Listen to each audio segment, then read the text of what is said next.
মানুষের আচরণ দেখলে মনে হয়, এখন পৃথিবীতে মানুষের চলাফেরা দেখলে মনে হয় যে এটা তার চিরস্থায়ী আবাসস্থল, এখান থেকে সে কখনো আর যাবে না। খালিদিনা ফিহা, এখানেই চিরস্থায়ীভাবে থাকবে।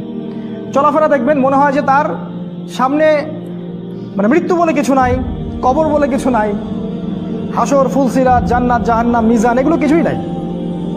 চলাফেরার ভাবটা দেখে মনে হয় এরকম আর।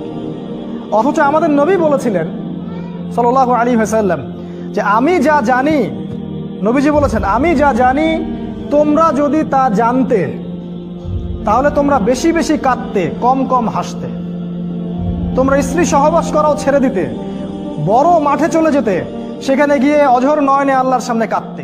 অতীতের দিকে তাকাতে বলেছেন, অতীতের দিকে। এখন থেকে নিয়ে অতীতের দিকে তাকান, তাকিয়ে দেখুন প্রত্যেক যুগে যুগে যারাই আল্লাহ এবং তার রাসূলদের বিরুদ্ধাচরণ করেছিল, আল্লাহর বিধানকে পরোয়া করে নাই, আল্লাহ পাক তাদেরকে এই পৃথিবীতে টিকতে দেননি। দিয়েছেন? ফেরাউন কি এখনো টিকে আছে? নমরুদ, আবু জাহেল, কেউ টিকে আছে? যুগে যুগে যত মানুষ হোক, সে ফেরাউন নমরুদ বা আমাদের বর্তমান সময়ের ফেরাউন নমরুদরা, এখনো ফেরাউন আছে। এই যুগেও ফেরাউন নমরুদরা আছে, আবু জাহেলরা আছে। ওই যে ভিতরের চোখ দিয়ে দেখতে হবে আর কি, বাইরের চোখ দিয়ে খুঁজে পাবেন না।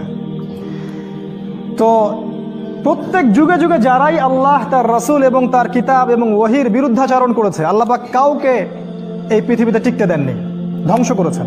শিকড় আল্লাহ পাক উপড়ে ফেলে দিয়েছেন। এই শিক্ষাটা আল্লাহ দিতে যাচ্ছেন সময় শপথ করে।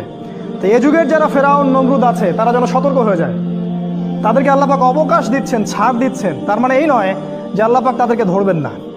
অতি শীঘ্রই আল্লাহ পাক তাদের শিকড় উপরে ফেলবেন ইনশাআল্লাহ তাআলা, এবং পরকালে তাদের জন্য অপেক্ষা করছে যন্ত্রণাদায়ক শাস্তি।